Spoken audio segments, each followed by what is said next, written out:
બાળકો, આપણા નીટની અંદર પ્રકરણ 2 જૈવિક વર્ગીકરણ જે શબ્દ છે આપણો ચેપ્ટરનું નામ છે, એમાં 23 નંબરના પેજ ઉપર હતું આસ્કોમાઇસેટિસ. ત્યાં પહોંચ્યા હતા. તમારે લખતા જવાનું હતું, એટલે કે નોટ અને પેન જોડી રાખજો. આસ્કોમાઇસેટિસ એટલે થેલીય ફૂગ કાં તો કોથળી ફૂગ તરીકે ઓળખાય. તમને બોર્ડ ઉપર દેખાઈ રહ્યું છે, બરાબર? હા, સેક ફંજાઈ કહેવાય, કોથળીમય ફૂગ તરીકે ઓળખાય. ચોપડીમાં આપણે એવું લખેલું છે. થેલીય ફૂગ નથી લખ્યું, પણ યાદ રાખવાનું, બરાબર? કેમ આવું નામ પાડ્યું? કેમ કે આસ્કોમાઇસેટિસમાં આપણે વાત કરી હોય તો એસ્કસનો મતલબ શું થતું હશે? એસ્કસ એટલે થેલી કહેવાય, બરાબર? માટે તેને શું કહેવાતું હશે? એસ્કોમાઇસેટિસ. એસ્કોમાઇસેટિસ એટલે થેલીય ફૂગ તરીકે ઓળખાણ આપેલી છે, બરાબર? આની અંદર ખાસ યાદ રાખજો, બધી જ ફૂગ બહુકોષી છે, ફક્ત ઈસ્ટ સિવાય. આમાં ખાલી એક ઈસ્ટ જ એવી છે અપવાદ કે એક કોષી છે, બાકીના બધા સભ્યો લગભગ બહુકોષી છે, બરાબર? બાકી ચોપડીમાં તો બધું લખેલું જ છે કે કઈ જગ્યાએ જોવા મળશે. છાણભક્ષી, પરોપજીવી તરીકે, વિઘટકો તરીકે, બરાબર? એના કવકજાળ વિશે પણ તમને માહિતી આપેલી હતી કે અંદર પડદાયુક્ત અને શાખિત હોય, કણી બીજાણુ ધાની ઘર જોવા મળતું હશે. આ બધી ખબર છે આપણને. જે નથી ખબર એ લઈએ. તો નથી ખબર શું આપણને? આસ્કોમાઇસેટિસ જે કહીએ આપણે, એના વર્ગ, એના જે અલગ અલગ પ્રકારની જે ફૂગ છે એના વિશેની માહિતી. જેમ કે નંબર 1 પેનિસિલિયમ આપેલું છે તમારા ચોપડીમાં, આગળ આપેલું છે પેનિસિલિયમ, બરાબર? પેનિસિલિયમ આ ફૂગ છે. આની અંદર કુલ 4 પ્રકારની પેનિસિલિયમ હોય. આ ફૂગ છે ને ભૂરી, લખી નાખજો, ભૂરી અથવા લીલી મોલ્ડ કહેવાય. ભૂરી અથવા તો લીલી મોલ્ડ તરીકે ઓળખાય પેનિસિલિયમના. ફ્લેમિંગ નામનો વૈજ્ઞાનિક હતો. લખો, કોણ હતો? ફ્લેમિંગ. આ નામનો વૈજ્ઞાનિક હતો. એને સૌપ્રથમ એન્ટીબાયોટિકની શોધ કરી હતી. યાદ રાખજો, શું શોધેલું? એન્ટીબાયોટિક. આ શું છે? આ દવાઓ છે, એન્ટીબાયોટિક દવાઓ છે, બરાબર? આ દવાની શોધ કરી માટે એમને નોબેલ આપવામાં આવેલો હતો. તો આ દવાની શોધ શેમાંથી કરી હતી? આ પેનિસિલિયમમાંથી કરી હતી, આ ફૂગમાંથી કરી હતી, બરાબર? હવે ધ્યાનથી સાંભળો, આ ફ્લેમિંગે જે પેનિસિલિયમ ફૂગનો ઉપયોગ કર્યો હતો ને, એ ફૂગનું નામ છે પેનિસિલિયમ નોટેટમ. નોટેટમ અમુક જગ્યાએ લખાય છે, અમુક જગ્યાએ નોટેનમ પણ લખેલું હોય છે, ગમે તે આપણે યાદ રાખવાનું. પેનિસિલિયમ નોટેટમ અથવા તો પેનિસિલિયમ નોટેનમ નામની આ ફૂગ છે ને, આખું નામ બોલ્યો હું પેનિસિલિયમનું, બરાબર? એમાંથી એમને એન્ટીબાયોટિક શોધેલી હતી. સૌ પ્રથમ શોધાયેલી એન્ટીબાયોટિકનું નામ બોલો તો ખાલી પેનિસિલિયમ શબ્દ લખવાનો. અને એમ બોલાય કે શામાંથી શોધાયેલી હતી પેનિસિલિયમ નામની એન્ટીબાયોટિક દવા? તો પેનિસિલિયમ નોટેટમમાંથી શોધાયેલી હતી, બરાબર? હવે અત્યારે હાલમાં છે ને, એ આજે સૌથી વધારે જથ્થો પેનિસિલિયમ ફૂગમાંથી તો મેળવવામાં આવે છે, પણ એ સિવાય પેનિસિલિયમ ક્રાઇસોનેજમમાંથી પણ મેળવવામાં આવે છે. પેનિસિલિયમ નોટેટમમાંથી મેળવાયા જ છે, પણ આ સિવાય બીજી એક પણ ફૂગ છે જેને કહેવાય પેનિસિલિયમ પી એટલે પેનિસિલિયમ. ક્રાઇસોજેનમ મતલબ શું થાય? આ રીતે લખ્યું છે, CHRY, આ રીતે લખજો એમ, SOGENUM. ઇંગ્લિશ શબ્દ લખવા પડશે એટલા માટે, બરાબર? તો આમાંથી પણ અત્યારે હાલમાં સૌથી વધારે પ્રમાણમાં મેળવાય છે. પેનિસિલિયમ નોટેટમ સિવાય બીજી કઈ ફૂગમાંથી પેનિસિલિયમ મેળવાય? તો પેનિસિલિયમ ક્રાઇસોજેનમ. પેનિસિલિયમ ક્રાઇસોજેનમમાંથી પણ પુષ્કળ માત્રામાં પેનિસિલિયમ નામની એન્ટીબાયોટિક દવાઓ બનાવવામાં આવે છે. આ જે ફ્લેમિંગ કહીએ ને આપણે, ફ્લેમિંગ, આ ફ્લેમિંગ જે હતા ને એ ડૉક્ટર હતા. આર્મી જે કહીએ ને, બ્રિટિશ આર્મી, ઇંગ્લેન્ડમાં જે બ્રિટિશ આર્મી હતા એમાં ડૉક્ટર હતા, બરાબર? એ વખતે શું હતું કે લડાઈ ચાલતી હતી, દ્વિતીય વિશ્વયુદ્ધ કે જે કહીએ ને આપણે, એ વખતે વર્લ્ડ વોર ચાલતું હતું એમ. તો વર્લ્ડ વોર વખતે પેલા સૈનિકો છે ને એક દેશમાંથી બીજા દેશની અંદર લડાઈ કરવા માટે જતા હતા, રાઈટ? તો એ લડાઈ કરવા જતા હતા ને ત્યારે શું થતું? પેલું વાતાવરણ ચેન્જ થતું હતું. વર્ષોથી એમના વાતાવરણમાં રહેલા એમના દેશની અંદર. હવે અચાનક એમના શું થાય, બીજા દેશમાં જઈને લડવાની વારી આવતી હતી. છેક અમેરિકાના સૈનિકો છેક આ બાજુ રશિયામાં આવીને લડાઈ કરતા હતા, બરાબર. પરિણામ શું આવે? જાપાનમાં આવીને લડાઈ કરતા હતા. તો પ્રોબ્લેમ શું થાય કે આખું દેશ બદલાઈ ગયો, વાતાવરણ એટમોસ્ફિયર બદલાઈ ગયું, એટલે પેલા સૈનિકો બિચારા બીમાર પડી જતા હતા. એ બીમાર પડી જતા હતા એટલે જેટલા સૈનિકો યુદ્ધમાં નહોતા મરતા ને એનાથી વધારે પેલા સૈનિકો આ તાવથી મરી જતા હતા. એટલા માટે તાત્કાલિક અસરથી કહેવામાં આવ્યું હતું અમેરિકન સરકારે કે ભાઈ ઝડપથી શું કરશો તમે લોકો, દવાઓ શોધવાની. તો ફ્લેમિંગ એ વખતે બેક્ટેરિયા ઉપર કામ કરતા હતા અને બેક્ટેરિયાનું નામ તમને લખાઈ દઉં, લખી નાખજો. હું સ્ટે લખું છું, સ્પે લખું છું.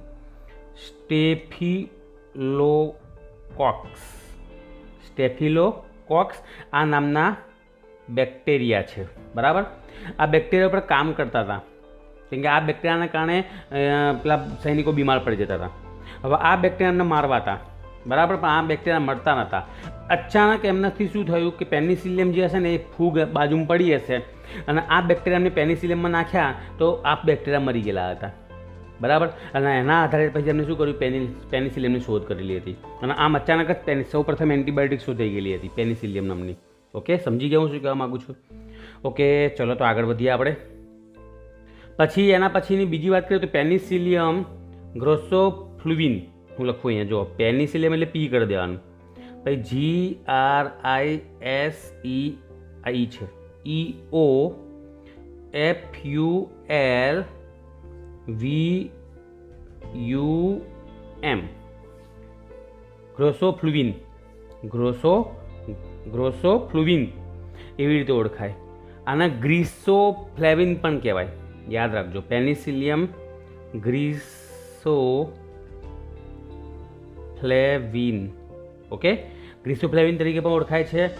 આ પણ એન્ટીફંગલ એન્ટીબાયોટિક તેમાંથી બનાવવામાં આવે છે. એન્ટીફંગલ એટલે દાદરને ખરજવું નહીં કહેતા, એના માટે જે દવાઓ આવતી હશે એ આમાંથી બનાવવામાં આવે છે. પી ગ્રીસોફ્લેવિનમાંથી બનાવવામાં આવે છે. આમાંથી એન્ટીફંગલ એટલે સમજી ગયા ને, એન્ટીફંગલ દવાઓ બનાવવામાં આવે છે. ફંગલનો મતલબ શું થાય? ફૂગ, બરાબર, ફંગલ, બરાબર. ઓકે, તો એન્ટીબાયોટિક આમાંથી બનાવવામાં આવે. આ બધું લખવાનું તમારે, બરાબર. આના સિવાય છે પેનિસિલિયમ કોમ્બ્રેટી, એટલે લખું છું અહીંયા પેનિસિલિયમ CAMEMBERTI,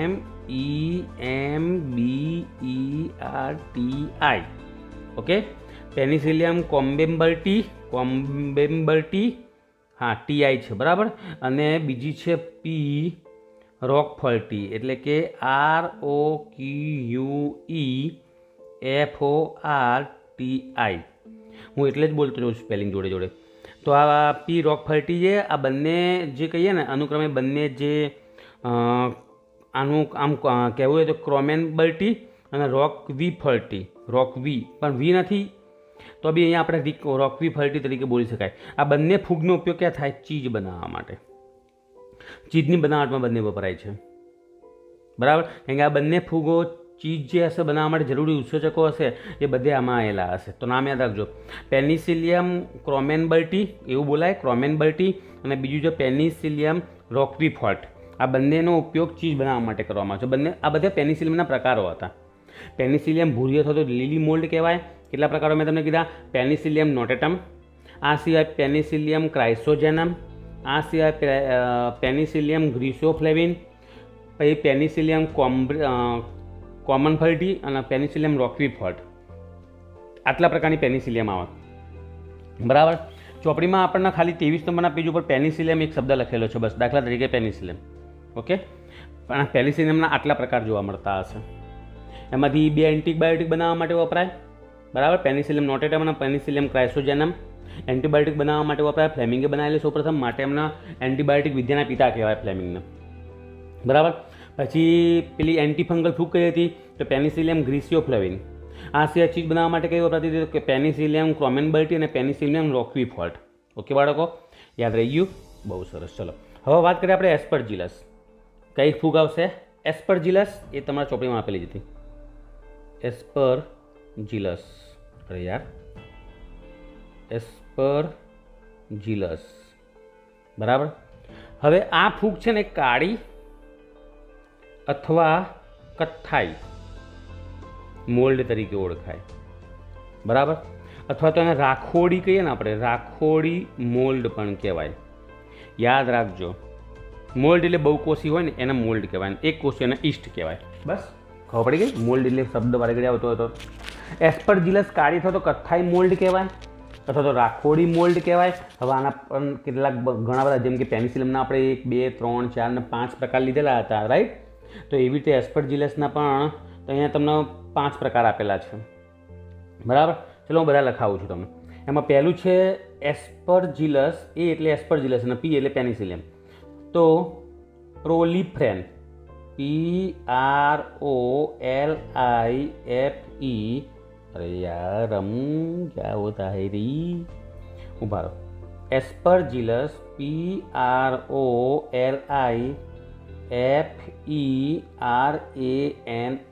હું જોડે જોડે સ્પેલિંગ બોલતો જાઉં છું. પ્રોલિફેન તરીકે ઓળખાય ને એસ્પરજીલસ પ્રોલિફેન, એન્ટીબાયોટિક બનાવવા માટે વપરાય. આનો ઉપયોગ પણ ક્યાં કરવામાં આવતો હશે તો દવાઓ બનાવવા માટે, એન્ટીબાયોટિક દવાઓ બનાવવા માટે તેનો ઉપયોગ કરવામાં આવે છે. કયો? એસ્પરજીલસ પ્રોલિફેન. ઓકે. પછી છે એસ્પરજીલસ ફુમિગેટ્સ, એસ્પરજીલસ FUMIGATUS.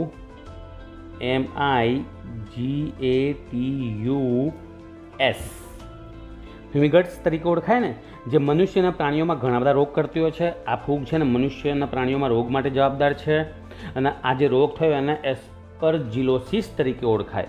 આના કારણે જે રોગ થતો હશે એને કહેવાશે એસ્પરજીલોસિસ તરીકે ઓળખાય, બરાબર. મનુષ્ય અને પ્રાણીઓમાં રોગ માટે જવાબદાર ફૂગ કઈ તો એ ફ્યુમિગટ્સ, બરાબર. જેના કારણે જે રોગ થતો હશે એ રોગનું નામ શું છે? એસ્પરજીલોસિસ તરીકે ઓળખાય. ઓકે. ચલો આગળ જોઈએ આપણે. એસ્પરજીલસ ફ્લાવસ. ફ્લાવસ એટલે FLAVUS, ફ્લાવસ. હવે આ છે એ ખોરાકનો જે સંગ્રહિત ખોરાક હોય ને, સંગ્રહિત ખોરાક એટલે કે મગફળી કે કાજુ કહીએ ને કે ઘાસચારો કહીએ ને, એમાં વૃદ્ધિ માટે જવાબદાર. એટલે કે જે મગફળી કાજુ કહીએ, જે વનસ્પતિ કહીએ, એમાં ખોરાકનો સંગ્રહ કરવા માટે આ ફૂગ જવાબદાર છે, બરાબર.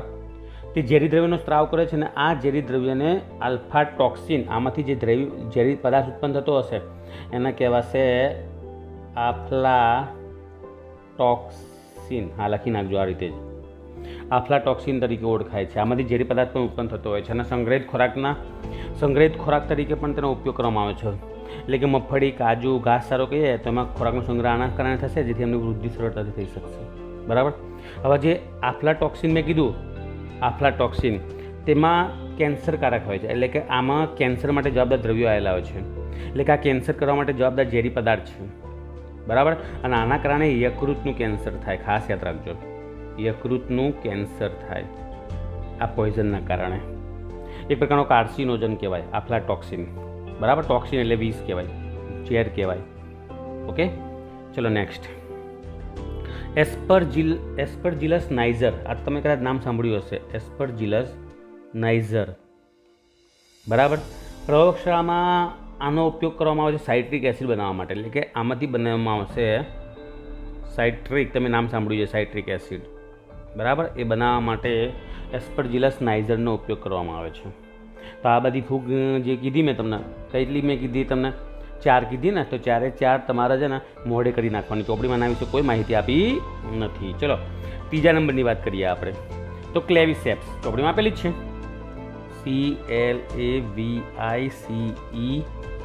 CLAVICEPS, ક્લેવિસેપ્સ આ રીતે લખાય ને સ્પેલિંગ.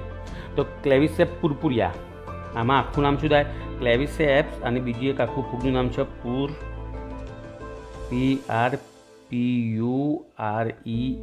પુરપુરિયા.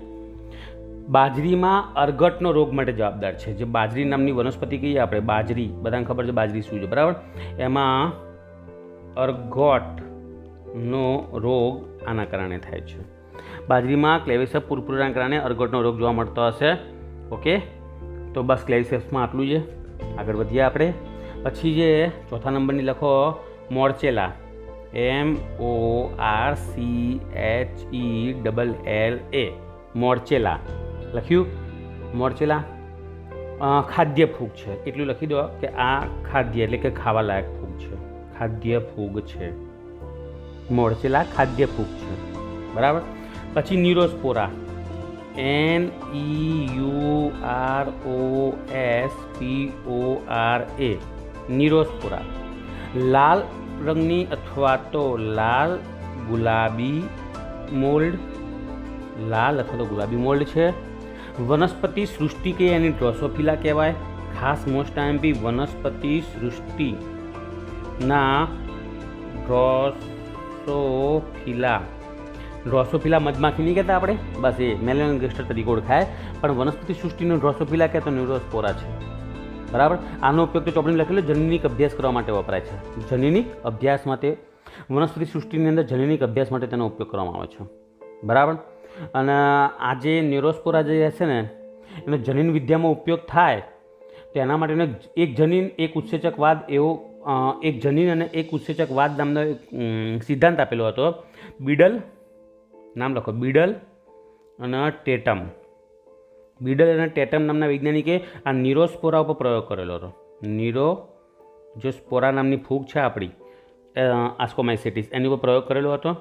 બરાબર. અને એમને આના ઉપર પ્રયોગ કરીને એક જનીન અને એક ઉત્સેચકવાદ આપેલો હતો. બરાબર. તો પરીક્ષામાં પૂછાય એક જનીન એક ઉત્સેચકવાદ કોને આપે તો બીડલ અને ટેટમે આપે તો. એમને કઈ ફૂગ ઉપર કામ કર્યું હતું તો ન્યુરોસ્પોરા પર કામ કરેલું હતું. બરાબર. ઓકે. હું પેલા મોટા બોર્ડ ઉપર લખ્યું હોત ને તો તમને આ બધું દેખાત નહીં. બરાબર. એટલે તમને દેખાય એના માટે મેં અહીંયા અત્યારે આ બોર્ડ લીધેલું છે. બરાબર. પછી લઈએ આપણે એર્સફ્રી. હા, 6થા નંબરની ERYSIPHE નામ છે ફૂગનું. એર્સફ્રી કેવી રીતે લખાય? એર્સફ્રી, આ રીતે. બરાબર. એની ઘણી બધી જાતિઓ જોવા મળતી હશે અને આ જાત મોટાભાગે રોગ માટે જવાબદાર હોય છે, રોગો ફેલાવવા માટે જવાબદાર છે એ રહી. પછી જે ટ્રોફલ્સ, TRUFFLES, ટ્રોફલ્સ. અને આપના અમુક સભ્યો બફલ્સ તરીકે જાણીતા છે. યાદ રાખો, બફલ્સ પેલી હતી ને કાળા રંગની મોરેલ્સ ને પીળા રંગની બફેલ્સ, યાદ કર્યો? યાદ આવ્યું? બસ એ ફૂગનો વર્ગ છે ટ્રોફલ્સ, એમાં જોવા મળતા હશે. બરાબર. ખાદ્ય ફૂગ છે, સુસ્વાદુ વાનગી બનાવવા માટે જવાબદાર છે. ઓકે બાળકો, તો 7 કીધી મેં આસ્કોમાઇસેટિસમાં. કેટલી કીધી? 7. ફરીથી એકવાર તમારે જોવો તો જોઈ લો કેટલી 7 થઈ. તો નંબર 1 પેનિસિલિયમ વિશે બધું લખાયું. તો નંબર 1 પેનિસિલિયમ, એમાં 5 હતી. બરાબર. પછી નંબર 2 કઈ હતી? એસ્પરજીલસ. બરાબર. નંબર 3 આવી ક્લેવિસેપ્સ. નંબર 4 આવી મોર્ચેલા. નંબર 5 આવી ન્યુરોસ્પોરા. નંબર 6 આવી એર્સફ્રી. નંબર 7 આવી ટ્રોફેલ્સ. બરાબર. ઓકે, બધી લખી કાઢી તમે લોકોએ? લખી નાખજો. હો, ફૂગ વિશે માહિતી આપી રહ્યો છું. ઈસ્ટ. હવે ઈસ્ટ શું છે તો ખબર છે ને? એક કોષીય ફૂગ છે ભાઈ. આ 5 સૃષ્ટિ વર્ગીકરણની અંદર પ્રોટિસ્ટામ ખરેખર તો મૂકવું જોઈએ, પણ પ્રોટિસ્ટામ નથી મૂકી, કેમ કે મોટાભાગે પ્રોટિસ્ટા બધા એક કોષી નહીં. તમે એક કોષી મૂકવી જોઈએ ને, પ્રોટિસ્ટા બધા એક કોષીઓ જ છે. તો આ ઈસ્ટ પણ એક કોષી જ છે, તો એને પ્રોટિસ્ટામાં મૂકી હોત તો, પણ નહીં. એના આપણે અપવાદ રૂપે માઇકોટા એટલે ફૂગમાં મૂકેલી છે, ફૂગ સૃષ્ટિ મૂકેલી છે. કેમ? કેમ કે એનું બધું જીવનચક્ર છે ને આસ્કોમાઇસેટિક્સ જેવું કામકાજ છે. એનું બધું જીવનચક્ર કોના જેવું છે, એના બધા લક્ષણો કોના જેવા છે? આસ્કોમાઇસેટિક્સમાં જે ફૂગો છે બધી, જેમ કે પેનિસિલિયમ, ક્લેવિસેપ્સ, મોર્ચેલા, ન્યુરોસ્પોરા, એના જેવા છે. માટેના આસ્કોમાઇસેટિક્સ વર્ગમાં મૂકેલા હતા. બરાબર. પાકેલા ફળો કહીએ આપણે, જેમ કે દ્રાક્ષ કહીએ, શેરડી કહીએ, ખજૂરનું ઝાડ કહીએ, કાં તો પુષ્પો ઉપર તે વૃદ્ધિ પામતી હશે. બરાબર. આનો કોઈ દેહ ના હોય. ઓકે.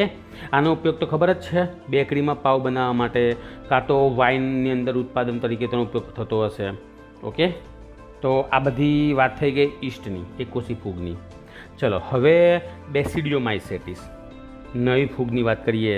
બેસિડિયોમાઇસેટિસ ક્લબ ફૂગ તરીકે ઓળખાય, પણ આ ફૂગ આપણે નવા વિડીયોમાં લઈશું, બેસિડિયોમાઇસેટિસને. બરાબર. એટલે તમારા બહુ ચિંતા નહીં, બહુ થાકી ના જવાય લખીને, એટલા માટે. ચલો તો રજા લઈશું. આવજો, બાય, જય સ્વામિનારાયણ.